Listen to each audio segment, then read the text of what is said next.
Welcome to Off the Shelf. I'm your host, Yvonne Wolf.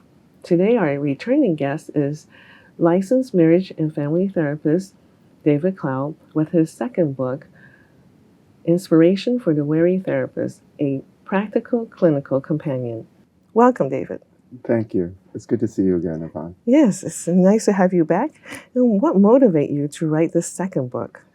Well, the timing of this book, with everything that's been going on in the world with COVID and everything, was not something I planned. When I started the book, it was really based on a series of talks to my team. I'm a marriage and family therapist, and I have a team of therapists that I work with, and we talk about our work, we talk about clinical issues. So we were doing a bi-weekly pep talk for like a coach. Coach, and also Yes. sort of supervision. We were calling it supervision for the soul. We were talking about the soul of being a clinician, and we recorded those talks. I see. And so maybe we'd use the recordings, but what we did is we had one of our therapists who's also very good with technology, Natalie Jung. She edited those videos, and then Claire Argel, who's one of our assistants, she transcribed the videos, and that was the content for the book. Wow.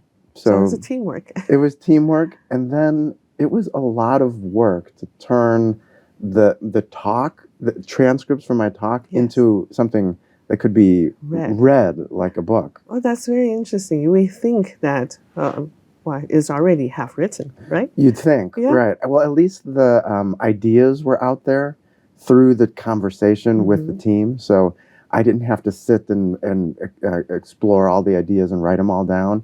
The conversation, the questions from the team brought forth a lot of the material for the book.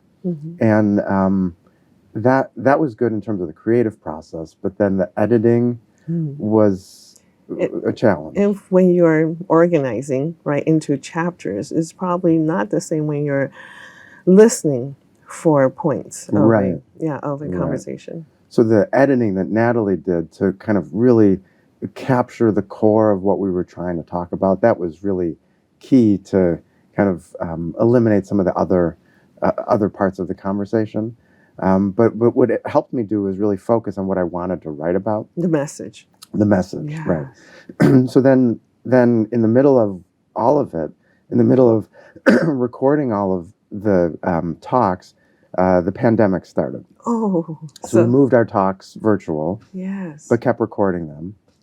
And then the conversations changed. And of course, right? It's, when you're not, you're dealing with a whole different situation. Social situation. A social situation, whole different worldview, and especially for counselors, as well as doctors and a lot of people who are on the front lines, we were in the problem, in the experience with our clients. So that became really challenging for a lot of counselors, and there was a lot of burnout, fatigue, exhaustion. I talked to counselors who had been working for decades who, for the first time ever, were thinking of retiring. Wow. Because it was just too much. So then I started to gear this book towards that theme. We already had a lot of content. You're rejuvenating them. Right? Exactly. Rejuvenating, because there had been such fatigue and exhaustion. And really there were no easy answers at the time. We couldn't provide any clarity. So you don't know how long the COVID was going to last. Right, exactly. Yes. So and so much was changing for all of us. And so that's where the book started to shift into more rejuvenation, and the theme I captured on was inspiration.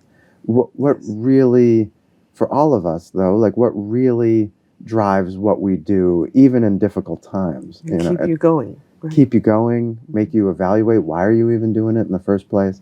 So that was already coming through in the talks we were doing, in terms of like what is the heart of why you're helping people, and the book helped kind of focus that. It was easy for you to decide on the cover. It looks like a gift, right? The flowers look like a gift. The whole, as you know, the whole bringing it to publication is a whole different process than the writing it. So surprisingly, the cover, when I ended up working with the publisher that I worked with, Routledge Press, they said, go online and on this image database, Oh, I forget what it okay. was called, but there were all these free images and pick one you want. So I searched by various topics, Yeah. inspiration, Yes. counseling. I think the cover ended up being associated with creativity, Ah, I see. Yeah. and that image, I think I wanted it to capture not the heaviness, not to capture the weariness that the book is intended Yes. to help It's part of the alleviate. title, right? Right. The title. Yeah, I So don't think I'd wearing. want the cover to be somebody weary and Yes. exhausted, right? So Right. it was more on the inspiration And and creativity. creativity, which is part of writing. It's Like a part of fountain. Like a fountain, like a font. Yeah. yeah, Yeah. yeah. So it's very right brain, Yes. like a symbolic. Yeah. So they gave me total permission to say, sure, that's what you want on the cover.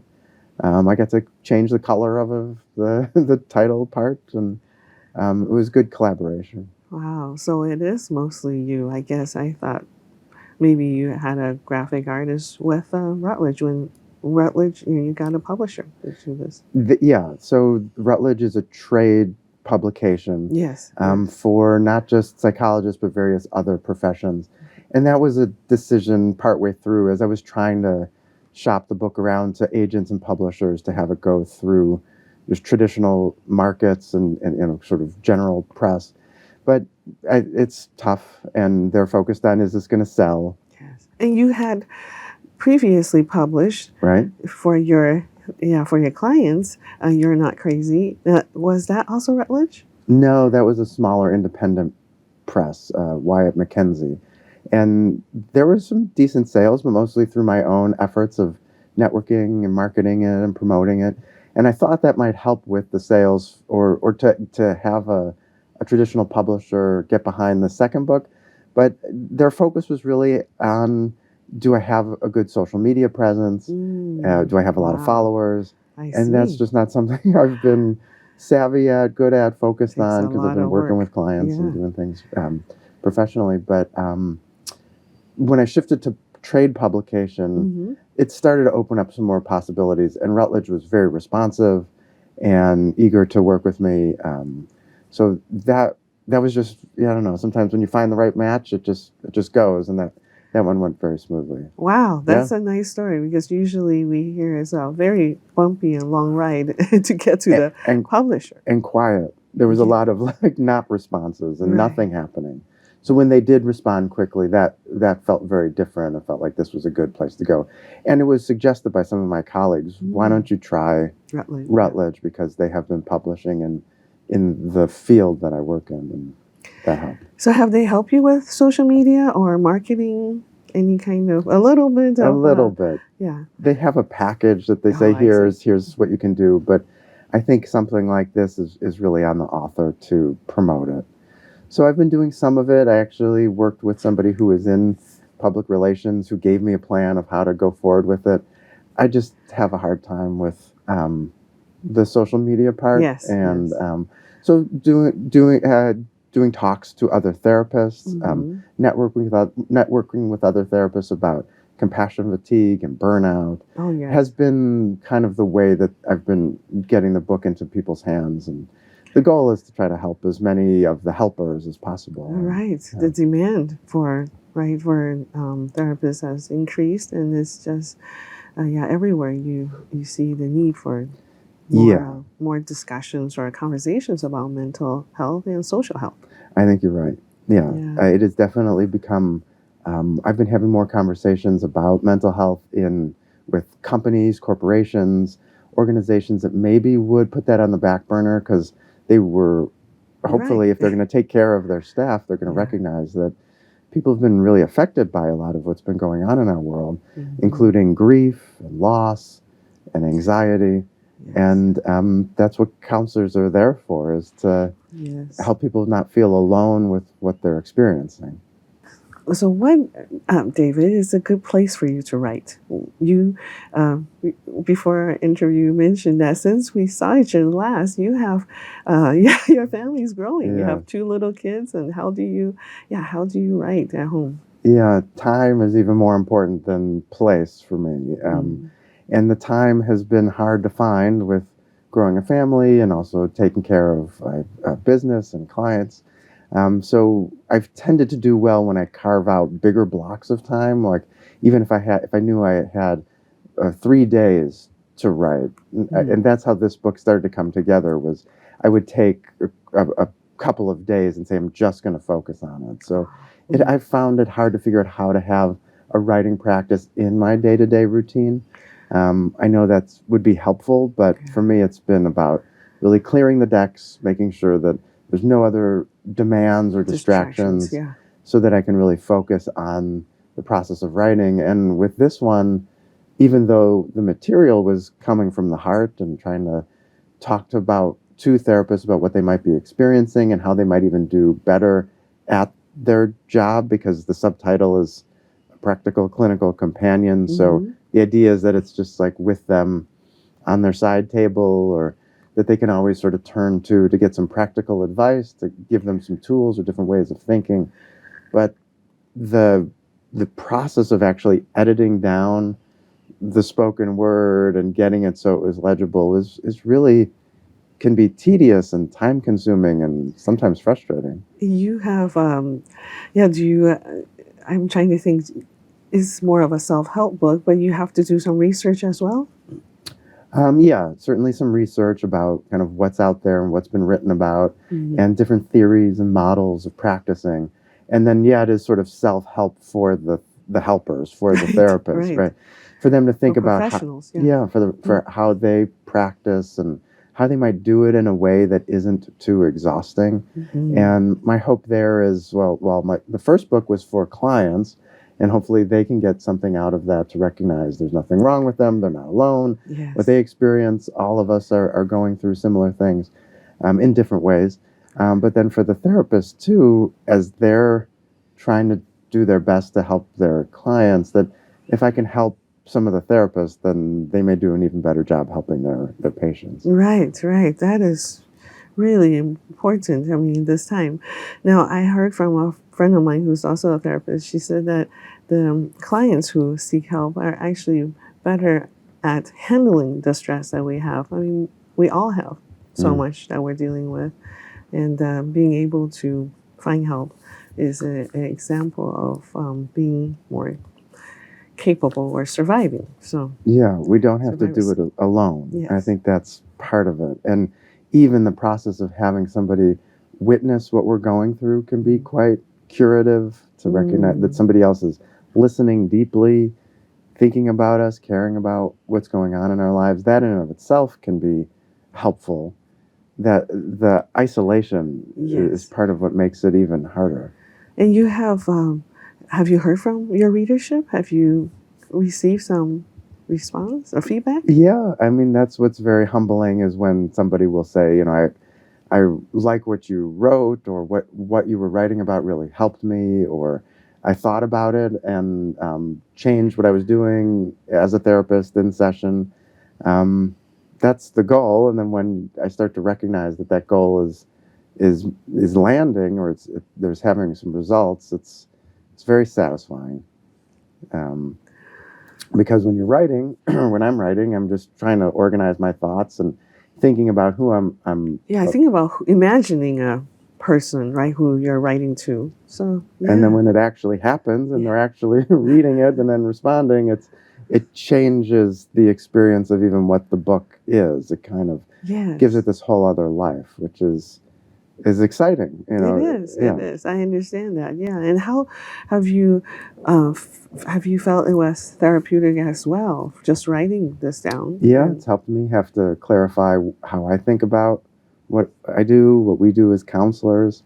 It's, you know, sometimes just like being a counselor, I'll say things to my client that I need to hear myself. So I'll be writing things to the other therapist, like, you know, make sure you take time between sessions and take care of yourself, or slow down, or have good, decompress, have good boundaries. And it's a good reminder for me too, to make sure I'm doing that as well, because it's a constant practice. I think for any of us, regardless of what we do, as we care for others in our lives, even though it's a bit of a cliche, but they talk about your cup running over, your cup runneth over. Yes. When we give to others, it's best if we're giving from the run over. But what a that we're filling our own cup. good image. Yes. Yeah, but a lot of times when we're depleted and we have to give to others, we're pouring out from our own cup, and that can be quite draining and not sustainable. Yes. And so how do we, in so many different ways, both behaviorally, physically, emotionally, mentally, how do we metaphorically fill our own cup? How do we feel more connected, more enlivened, more supported? I don't think there's an easy answer, but I think that's something we have to prioritize, especially if we're taking care of others. Yes. And just being aware of that image, I think that's incredible how we start to refocus what we're doing. What was, well, I think you answered this already, but what difficulty did you not anticipate? I mean, one of the biggest one we already just covered is just you think it's already half written, but then any other kind of difficulty that you learned from? The editing certainly is a challenge. It was more complicated because I did think it was all written, but to have to really rework it and make it so it's readable rather than something the spoken word, that was quite a challenge.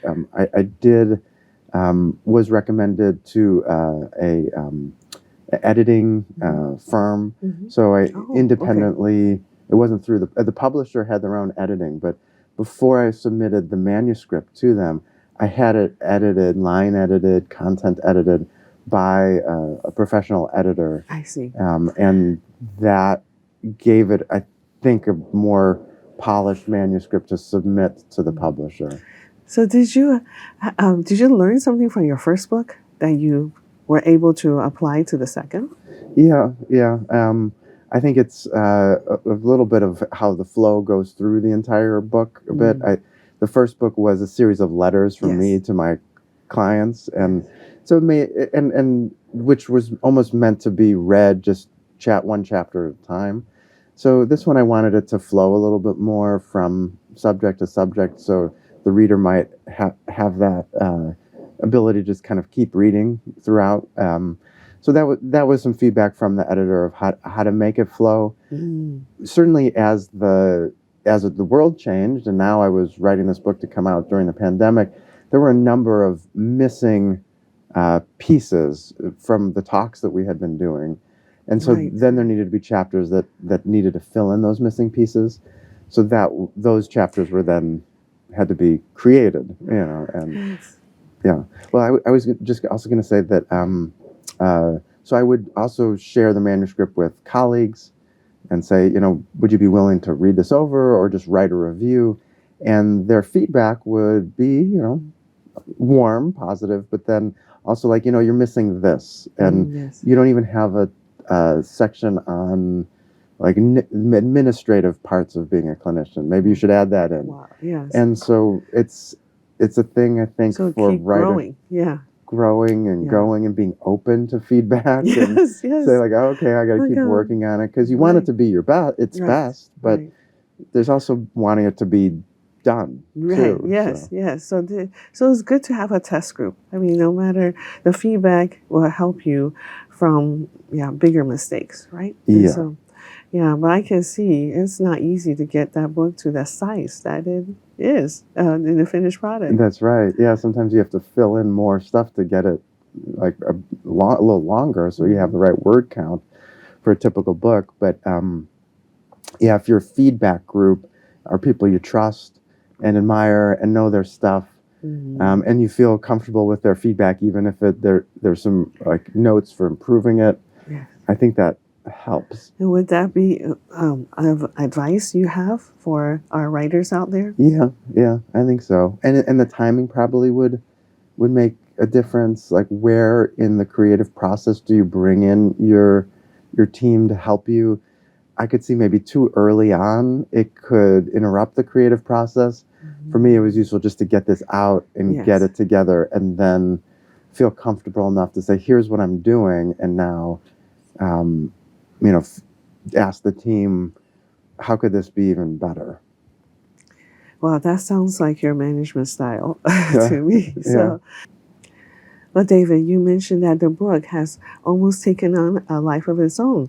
Now, have you had any plans for perhaps using the book as part of a tool to a workshop for other professionals? Yeah, yes. I mean, it's a great idea, and I've already been doing that a bit. We do have one study group that I'm doing right now with some local therapists who have read the book, and we'll pull themes from the material and come together to talk about what we experience as therapists in the room based on what's written in the book. So the exciting part of it, and that's again where I hear from people what it was like to read the book, but as the group of therapists come together, we've been doing it actually right now. I've got another group meeting tomorrow, and to hear from one another about what their experience is like.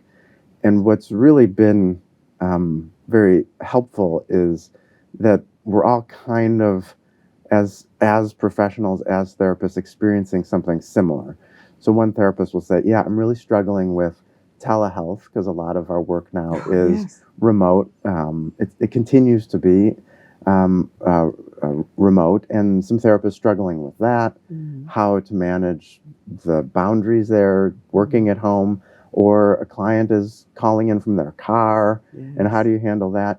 And when they share that, then others in the group also say, "Oh my goodness, I've got the same thing happening. This is what's helpful for me." So in that sense, the workshops have allowed the conversation to keep going Yes. and take on a life of its own, as you say, beyond the book. But yeah, if I had even more opportunities to talk with therapists, counselors, social workers about compassion fatigue, burnout, how to manage that, it would help with getting the book even farther out there. It's a good, I think, starting place to have the conversations. Oh, excellent. Yeah, that's exactly what I see is that you don't just approach someone and start talking about, right? Yeah, Do you right. feel burned out? But with a book, you can have this conversation in a more neutral and maybe a safe beginning of a conversation. Yeah, I think that's for really any author, regardless of their field. The book can be this vehicle for bringing something, some message into the world, and then whether it's a book talk or at a conference or a book reading group where the group brings you in to talk about it, I think it's a great place to develop and deepen conversations. Yes, and that will just broaden our social health as well. Yeah. Well, about Glenview and how you're connected to Glenview, is there anything you can share with us? Sure. Yeah. My business, my practice, Skylight Counseling Center, has been in the northern suburbs of Chicago for 11 years now, and we've worked with a lot of Glenview families and residents, and there's so much that's wonderful about the community, and there's so much that everybody is sort of going through together, and I think one aspect of Glenview is that there can be such a nice connection with one another in the community, that people feel a support. So we've really enjoyed being able to add to that support and resourcing the community the best we can. Well, and do you have any messages for our audience? Sure. In terms of writers, yeah, as I was thinking about this, it's like so much of the writing takes place like in our heads, right? And we're kind of Yes. thinking about what we want to write, and then there's a technical portion of like getting the words down and conveying with what we want to convey. But if we can write from the heart, if we can take what we're experiencing as people and somehow express that, The one personal way, connection. a personal connection through words, um, that for me is what helped me drive through the tedious and sometimes exhausting part of editing, is like reconnecting to the heart of what we're trying to accomplish or convey through written word. So and maybe it's a little trite, but right from the heart Yes. would be maybe an anchor point when we're feeling lost. And that we're kind of, in a way, always writing, even if we're not actually sitting in front of the computer or, or jotting things down. Like just our day-to-day experience, how we take in the world, there's still like a creative process occurring within us if we can tap into the writer, the artist within us. Yes. To spend a little time to write this down, we are making that connection to help people refill their cups. Yeah. Thank you, David, for being here. Oh, it's my pleasure. Thank you for having me come back and talk with you. I really appreciate everything you're doing too. Well, thank you for watching. Join us next time on Off the Shelf.